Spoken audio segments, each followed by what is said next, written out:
Hello everyone. आज की इस क्लास में राजस्थान असिस्टेंट प्रोफेसर एग्ज़ाम के लिए सोशियोलॉजी के जो इम्पोर्टेंट क्वेश्चंस हैं वे कराए जाने हैं। टोटल क्वेश्चंस जो रहने वाले हैं 500 क्वेश्चंस की सीरीज़ ये चलने वाली है, जिसमें डेली आपको 30 क्वेश्चंस कराए जाएंगे।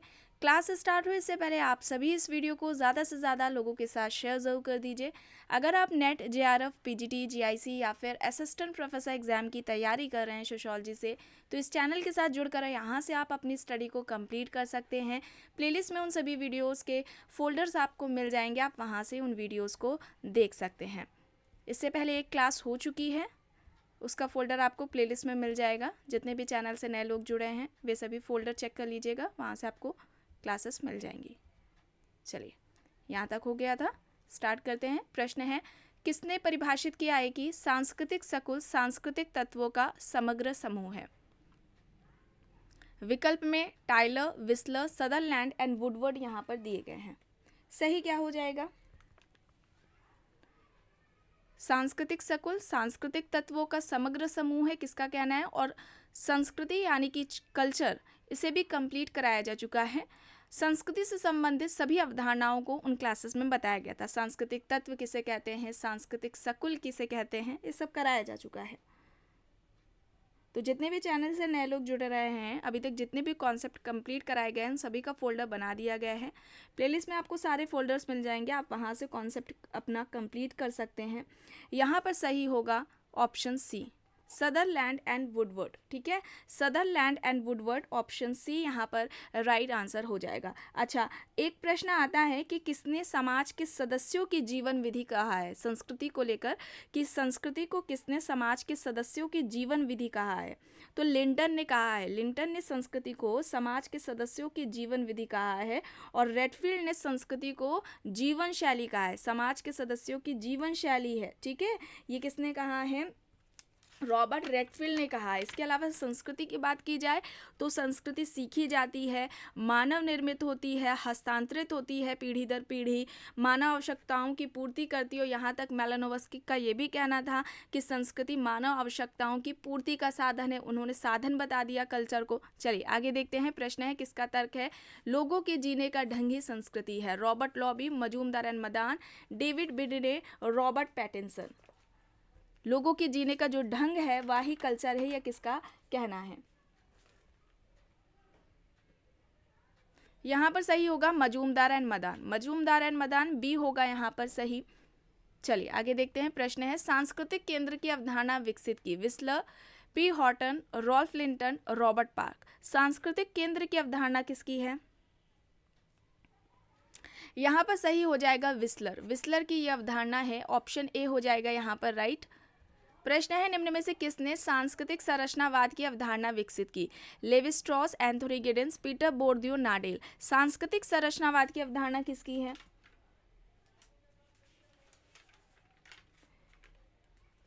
किसकी हो जाएगी? पीटर बोर्दियो की। ऑप्शन सी हो जाएगा यहाँ पर, बोर्दियो है। और बोर्दियो ने संपत्ति या पूंजी के 4 प्रकार भी बताए थे, इससे संबंधित भी प्रश्न आता है। कौन कौन से 4 प्रकार हैं? पहला आर्थिक संपत्ति या आर्थिक पूंजी है, दूसरा सामाजिक संपत्ति या सामाजिक पूंजी, तीसरा सांस्कृतिक संपत्ति या सांस्कृतिक पूंजी, और चौथा प्रतीकात्मक संपत्ति या प्रतीकात्मक पूंजी। ठीक है, ये चारों आपको नाम याद होनी चाहिए, एग्जाम्स में पूछा जाता है। चलिए आगे देखते हैं। प्रश्न है, सर्वप्रथम किस विद्वान ने सांस्कृतिक क्षेत्र की अवधारणा का प्रयोग अमेरिकन इंडियन कल्चर की स्टडी के दौरान किया? अमेरिकी जो इंडियन संस्कृति है उसमें जो अध्ययन के दौरान इनमें से किसने सबसे पहले सांस्कृतिक क्षेत्र की अवधारणा को यूज़ किया था? ऑगबर्न, पार्सन्स, बेटसन, विस्लर यहाँ पर ऑप्शंस दिए गए हैं। तो सबसे पहले किसके द्वारा प्रयोग किया गया है सांस्कृतिक क्षेत्र का कॉन्सेप्ट? विस्लर द्वारा। विस्लर, ऑप्शन डी यहाँ पर सही हो जाएगा। नेक्स्ट है, संस्कृति को बिना किसी दूसरी संस्कृति के मूल्यों के संदर्भ के उसकी स्वयं की विशेषताओं के आधार पर समझा जाना चाहिए और मूल्यांकन किया जाना चाहिए। इसे क्या कहा जाएगा? ये प्रक्रिया क्या कहलाएगी? सांस्कृतिक प्राधान्य, सांस्कृतिक सापेक्षवाद, सांस्कृतिक बहुल्यवाद, सांस्कृतिक विशिष्टता। क्या हो जाएगी यहाँ पर?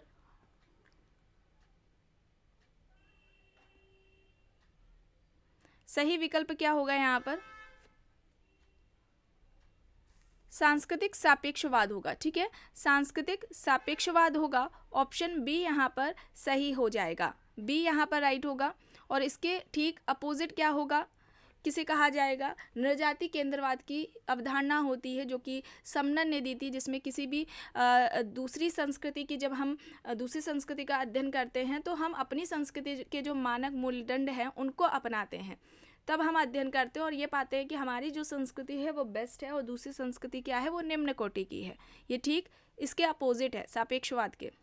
चलिए अब यहाँ पर देखते हैं, पुस्तक से संबंधित है primitive culture, society, culture and personality, peasant society and culture, culture and society पुस्तकें हैं। किसकी है बताइए, सब बताया जा चुका है। प्रिमिटिव कल्चर किसकी हो जाएगी, टाइलर की हो जाएगी। Society, culture and personality Sorokin की हो जाएगी। Peasant society and culture Robert Redfield की है। Culture and society Merrill Eldredge की है। विकल्प यहाँ पर डी होगा। ये सारी बुक्स आपको कराई जा चुकी हैं क्लासेस में, और बुक्स पर तो अलग ही क्लासेस ली जा चुकी हैं जिसका आपको फोल्डर मिल जाएगा। प्रश्न है, समाज का उच्च और निम्न सामाजिक इकाइयों के मध्य संस्तरण मूलक विभाजन कहलाता है सामाजिक स्त्रीकरण, सामाजिक विभेदीकरण, सामाजिक असमानता, प्रसार। सही क्या होगा, समाज का उच्च और निम्न सामाजिक इकाइयों के बीच संस्तरण मूलक विभाजन को हम क्या कहेंगे, सोशल स्ट्रैटिफिकेशन कहेंगे। इस पर भी पूरी क्लासेस हो चुकी है, इसे भी कंप्लीट कराया जा चुका है। सामाजिक स्त्रीकरण का अच्छा प्रकार्यात्मक सिद्धांत किसका था, किंग्सले डेविस का था। ठीक है, किसने दिया था सामाजिक स्त्रीकरण का प्रकार्यात्मक सिद्धांत, किंग्सले डेविस एंड विल्बर्ट मूर ने दिया था। किसने दिया था, किंग्सले डेविस एंड विल्बर्ट मूर ने दिया था, जिसकी आलोचना ट्यूमेन द्वारा की गई है। ठीक है, जिसकी आलोचना ट्यूमेन द्वारा की गई है, एग्जाम में पूछा जाता है, इसे याद रखिएगा। पुस्तक का नाम क्या है जिसमें उन्होंने अपनी सिद्धांत दिया है सामाजिक स्त्रीकरण का प्रकार्यात्मक सिद्धांत, पुस्तक है प्रिंसिपल्स ऑफ स्ट्रैटिफिकेशन। ये आती है 1945 में, 1945 में आती है पुस्तक some principles of stratification, some principles of stratification. ये पुस्तक है Kingsley Davis and Wilbert Moore की। चलिए आगे देखते हैं। प्रश्न है, निम्न में से किसने साक्षात्कार को दो भागों में विभाजित किया है, औपचारिक साक्षात्कार और अनौपचारिक साक्षात्कार। विकल्प है रिवर्स, मोन्जर, पीवी यंग, गुडे एंड हॉट। यहाँ पर क्या होगा, साक्षात्कार यानी कि इंटरव्यू के ये जो दो प्रकार हैं, औपचारिक और अनौपचारिक, वो किसके द्वारा बताए गए हैं, मोन्जर के द्वारा। बी होगा यहाँ पर। प्रश्न है, परिवार, पड़ोस तथा मित्र मंडली में किस प्रकार का सहयोग पाया जाता है, मित्रवत, द्वितीयक, प्राथमिक या फिर उपर्युक्त सभी। सहयोग पूछा जा रहा है, प्राथमिक होगा। और प्राथमिक समूह की अवधारणा किसके द्वारा दी गई थी, कूले के द्वारा दी गई थी। प्राइमरी ग्रुप का जो कॉन्सेप्ट है, प्राथमिक समूह की अवधारणा C.H. कूले की थी। और किस पुस्तक में इन्होंने ये अवधारणा दी है, पुस्तक का नाम सोशल ऑर्गेनाइजेशन है। सोशल ऑर्गेनाइजेशन पुस्तक है जिसमें उन्होंने अपनी ये अवधारणा दी थी। और प्राथमिक समूह के 3 उदाहरण भी बताए थे, परिवार, पड़ोस और मित्र समूह, है ना। तो यहाँ पर क्या होगा, सहयोग कौन सा पाया जाएगा, प्राथमिक पाया जाएगा, सी होगा। प्रश्न है, बेरोजगारी श्रम की वह दशा है जिसमें श्रम शक्ति की पूर्ति कार्य करने के स्थानों की संख्या से अधिक होती है। किसने परिभाषित किया, Elliott and Merrill, Karl Pribram, R.K. Merton, I.C. Brown.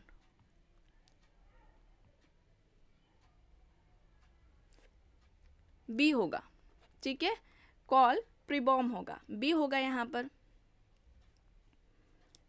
प्रश्न है, सामाजिक संरचना एवं सामाजिक संस्थाओं के अध्ययनों में सामाजिक डार्विनवाद की अवधारणा का प्रयोग किस सामाजिक दार्शनिक ने किया था, Pareto, Auguste Comte, Durkheim, Spencer. यहाँ पर विकल्प है।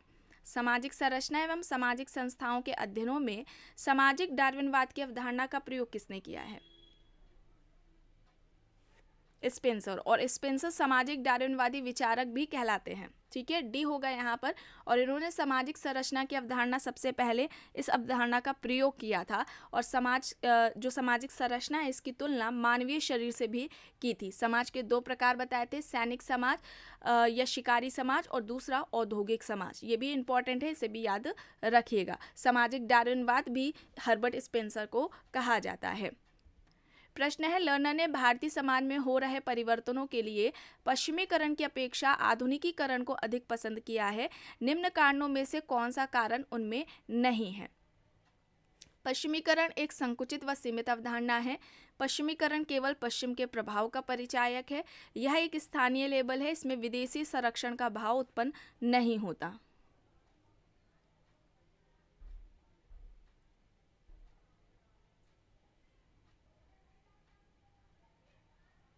यहाँ पर पश्चिमीकरण केवल पश्चिम के प्रभाव का परिचायक है। बी होगा यहाँ पर, ठीक है, बी होगा। प्रश्न है, सामाजिक संरचना की परिभाषा अंतःक्रियारत सामाजिक शक्तियों के जाल के रूप में किसने की? Steward, Parsons, Karl Mannheim, Nadel. यहाँ पर ऑप्शंस दिए गए हैं। सामाजिक संरचना की परिभाषा अंतःक्रियारत सामाजिक शक्तियों के जाल के रूप में किसने की है? सही होगा कॉल मैनहीम, सी यहाँ पर सही होगा। प्रश्न है, धनुष और तीर धर्म क्रिया अभी भी इनमें चालू है। जनजातियां दी गई हैं, टोडा, कुडबी, जेनु कुर्बा और कादर। बताइए किस जनजाति में ये जो प्रक्रिया है वो अभी भी पाई जाती है? टोडा जनजाति पर। और टोडा जनजाति पर रिवर्स का अध्ययन रहा है, ठीक है, रिवर्स ने इस जनजाति पर अध्ययन किया है। प्रश्न है, किसी को भविष्य की भूमिका के लिए तैयार करना ही है, उसे हम क्या कहेंगे? भविष्यकरण कहेंगे, भविष्यवाणी कहेंगे, पूर्वभाषी समाजीकरण कहेंगे या फिर आंतरिकीकरण कहेंगे? किसी को भविष्य की भूमिका के लिए तैयार करना क्या कहलाएगा इनमें से? वर्तमान में जो की गई तैयारी जो कि भविष्य में निभाई जानी है उसे हम क्या कहेंगे? पूर्वभाषी समाजीकरण कहेंगे या प्रत्याशित समाजीकरण कहेंगे। और यह अवधारणा किसकी है? मर्टन की है, रॉबर्ट किंग मर्टन की है, ठीक है, सी होगा यहाँ पर सही। समाजीकरण इसे भी कंप्लीट कराया जा चुका है। अब देखिए यहाँ पर अपराध से संबंधित अवधारणा है श्वेत वसन अपराध की। किसने दी है? A K. Cohen, Sutherland, R K. Merton, H E. Burns. यहाँ पर ऑप्शंस है। A K. Cohen, Sutherland, R K. Merton, H E. Burns. यहाँ पर ऑप्शंस है। ये कॉन्सेप्ट किसका है? सदरलैंड का है। श्वेत वसन अपराध या सफ़ेद पोश अपराध की अवधारणा सदरलैंड ने दी है, ठीक है। और इन्होंने अपराधियों का वर्गीकरण दो तरीके से किया था, एक तो निम्न वर्गीय अपराधी और श्वेत वसन अपराधी में अपराधियों का वर्गीकरण दो प्रकार से किया, निम्न वर्गीय अपराधी और दूसरा श्वेत वसन अपराधी। और जहाँ एक और लोम्ब्रोसो का ये कहना था कि व्यक्ति जन्म से ही अपराधी होता है, इस बात का खंडन सदरलैंड द्वारा ही किया गया था कि नहीं, यह कहना गलत है, व्यक्ति जन्म से ही अपराधी नहीं होता है बल्कि समाज में रहकर ही वह अपराधी बनता है। चलिए आगे देखते हैं। प्रश्न है, अगस्त कॉम्ट की विज्ञान परंपरा में निम्न में से कौन पहले आता है? यानी कि यहाँ पर जो विज्ञानों का वर्गीकरण किया गया था अगस्त कॉम्ट के द्वारा, उसकी बात हो रही है। सबसे पहले उन्होंने किस सब्जेक्ट की बात की? देखिए ऑप्शंस में जीव शास्त्र, भौतिक शास्त्र, समाज विज्ञान और गणित दिया गया है। सबसे पहले किसकी बात की थी? मैथ्स की बात की थी, ठीक है, मैथ्स की बात की थी। फिर astronomy, physics, chemistry, biology and sociology थी। गणित शास्त्र की, फिर खगोल शास्त्र की, भौतिक शास्त्र, फिर रसायन शास्त्र, जीव विज्ञान और अंत में समाज शास्त्र की बात की थी। अगस्त कॉम्ट जो कि समाज शास्त्र के जनक हैं, उन्होंने समाज शास्त्र दिया था 1838 में। और इससे पहले समाज शास्त्र से पहले सोशल फिजिक्स, सामाजिक भौतिकी शब्द का यूज़ किया था। डी होगा यहाँ पर, ठीक है। प्रश्न है, मेलानोव्स्की के अनुसार व्यक्ति की आवश्यकताओं अथवा उद्देश्यपूर्ण क्रियाओं की पूर्ति करने वाली व्यवस्था जानी जाती है? सामाजिक व्यवस्था, संस्कृति, भौगोलिक परिस्थितियां, सभ्यता। सही क्या होगा? व्यक्ति की आवश्यकताओं अथवा उद्देश्यपूर्ण क्रियाओं की पूर्ति करने वाली व्यवस्था को हम क्या कहेंगे? कल्चर कहेंगे। संस्कृति बी होगा यहाँ पर। मेलानोव्स्की ने मानवीय आवश्यकता का सिद्धांत दिया था। 3 तरह की आवश्यकताएं बताई थी, प्राथमिक, द्वितीयक और तृतीयक आवश्यकता। और इन सभी आवश्यकताओं की पूर्ति का साधन मेलानोव्स्की ने कल्चर को बताया था। अब देखिए प्रश्न है, इलियट एंड मेरेल के अनुसार वह प्रक्रिया जिसके कारण एक समूह के सदस्यों के बीच स्थापित संबंध टूट जाते हैं या समाप्त हो जाते हैं उसे कहते हैं सामाजिक संतुलन, सामाजिक अव्यवस्था, सामाजिक संस्तरण, सामाजिक विघटन। एक आपको इम्पॉर्टेंट इन्फॉर्मेशन देनी है, Bihar state and Bihar PGT के एग्ज़ाम्स की रिलेटेड है। बिहार स्टेट और जो बिहार पीजीटी के क्लासेस हैं वो आपको कराई जाएंगी बस कुछ ही दिनों में स्टार्ट होने वाली है इसके लिए, बट आपको मेंबरशिप ज्वाइन करनी पड़ेगी जिसके लिए आपको कुछ फ़ीस पेमेंट करनी पड़ेगी, ठीक है। और ये जो आपकी फ़ीस रखी जाएगी वो कम से कम रखी जाएगी। एंड कब से ये आपको मेंबरशिप ज्वाइन करनी है, ये सभी प्रोसेस सारा कैसे लेनी होगी मेंबरशिप, ये सभी प्रोसेस आपको एक अलग से वीडियो में बता दिया जाएगा।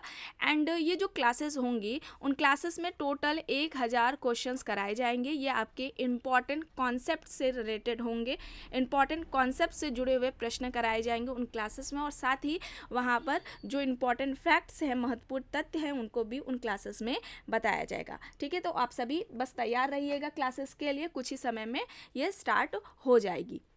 यहाँ पर क्या होगा, सोशल डिसऑर्गेनाइजेशन, सामाजिक विघटन होगा, डी यहाँ पर राइट होगा, और इसे भी कंप्लीट कराया जा चुका है। प्रश्न है, अपने समूह से अन्य कोई समूह जो व्यक्ति के व्यवहार को प्रभावित करता है वह समूह कहलाता है। अंतः समूह, बाह्य समूह, संदर्भ समूह, प्राथमिक समूह। अपने समूह से अन्य कोई समूह जो व्यक्ति के व्यवहार को प्रभावित करता है, ऐसा समूह क्या कहलाएगा? संदर्भ समूह कहलाएगा। रेफरेंस ग्रुप, अच्छा रेफरेंस ग्रुप की बात सबसे पहले किसने की थी? हाइमन ने की थी। समाजशास्त्र में संदर्भ समूह की बात किसने की है? मर्टन ने की है। और मर्टन ने संदर्भ समूह के निर्माण के 2 आधार बताए थे, एक तो आकांक्षा और दूसरा सापेक्षिक वंचन या सापेक्षिक वंचना, दूसरा तुलनात्मक अभावबोध, ठीक है। ये जो 2 आधार है वो मर्टन द्वारा बताए गए हैं, और इसे भी सोशल ग्रुप वाली क्लासेस में कंप्लीट कराया गया था, रेफरेंस ग्रुप को। सी यहाँ पर होगा सही।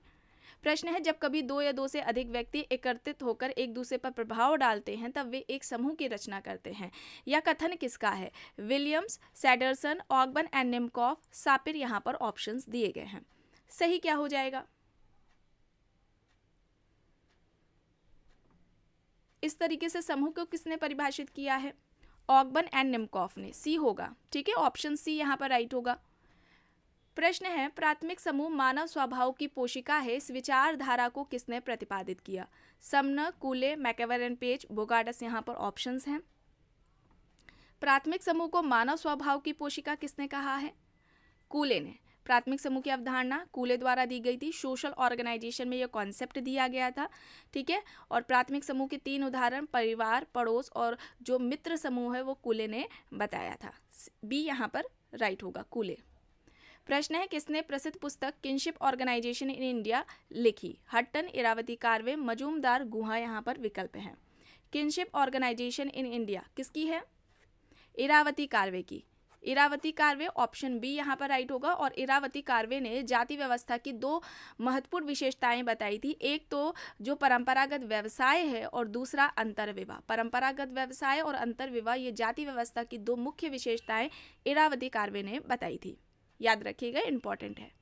प्रश्न है, समाज संघर्ष की स्थिति से गुजरने के बाद स्थापित किया गया सहयोग है, किसके द्वारा कहा गया है? र्यूटर, मैकेवर, डेविस, ग्रीन। र्यूटर, मैकेवर, डेविस, ग्रीन यहाँ पर ऑप्शंस हैं। समाज संघर्ष की स्थिति से गुजरने के बाद स्थापित किया गया सहयोग है, या किसका कहना है? यहाँ पर होगा मैकेवर, ठीक है, मैकेवर होगा, बी यहाँ पर सही होगा। प्रश्न है, निम्न में से काला जादू क्या है? रचनात्मक जादू, संरक्षक जादू, विनाशात्मक जादू या फिर सामूहिक जादू? ब्लैक मैजिक किसे कहा जाएगा?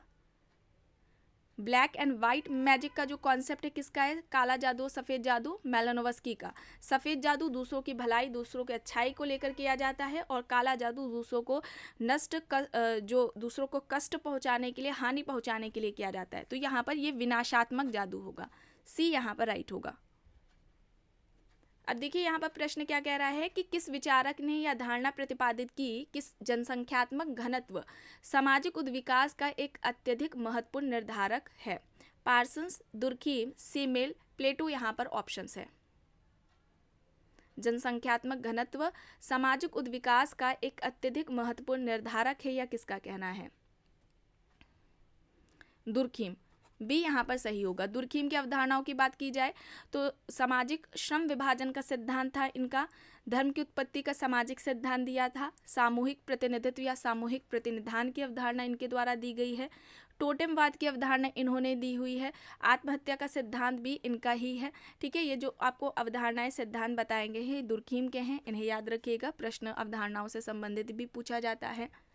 अब देखिए यहाँ पर क्या कह रहा है कि किसने परिभाषित किया कि सांस्कृतिक सकुल सांस्कृतिक तत्वों का समग्र समूह है? Tylor, Wissler, Sutherland and Woodward या फिर क्रोबर? तो यहाँ पर क्या होगा? सदरलैंड एंड वुडवर्ड होगा। ऑप्शन सी यहाँ पर राइट होगा। प्रश्न है, किसका मत है कि संस्कृति कृषि तथ्यों, प्राविधिक तथ्यों, सामाजिक तथ्यों के साथ साथ मानसिक तथ्यों की उपज है? E.A. Hoebel, David Bidney, Robert Park, Risley यहाँ पर ऑप्शंस है। संस्कृति कृषि तथ्यों, प्राविधिक तथ्यों, सामाजिक तथ्यों के साथ साथ मानसिक तथ्यों की उपज है, ये किसका कहना है? सही क्या होगा? डेविड बिडने। डेविड बिडने, बी यहाँ पर राइट होगा। एंड लास्ट क्वेश्चन है, मुख्य या प्रति संस्कृति को अन्य संस्कृति चुनौती देती है तो ऐसी संस्कृति कहलाती है? उप संस्कृति, प्रति संस्कृति, स्वायत्त संस्कृति या फिर सांस्कृतिक आघात? उसे हम क्या कहेंगे? मुख्य या प्रति संस्कृति को अन्य संस्कृति जब चुनौती देती है तो एक सेकेंड, मुख्य संस्कृति को जब अन्य संस्कृति चुनौती देती है तो ऐसी संस्कृति को क्या कहा जाएगा? उप संस्कृति हम कहेंगे, प्रति संस्कृति कहेंगे, स्वायत्त संस्कृति कहेंगे या हम सांस्कृतिक आघात कहेंगे? प्रति संस्कृति कहेंगे। बी यहाँ पर सही होगा। तो आज की क्लास में बस इतना ही। आई होप ये आपको पसंद आई होगी। पसंद आई है तो प्लीज़ लाइक करिएगा, कमेंट करके ज़रूर बताइएगा। चैनल पर अगर आप नए हैं तो चैनल को भी ज़रूर सब्सक्राइब कर लीजिएगा एंड इस वीडियो को जितना हो सके ज़्यादा से ज़्यादा लोगों के साथ शेयर भी ज़रूर करिएगा। Thank you.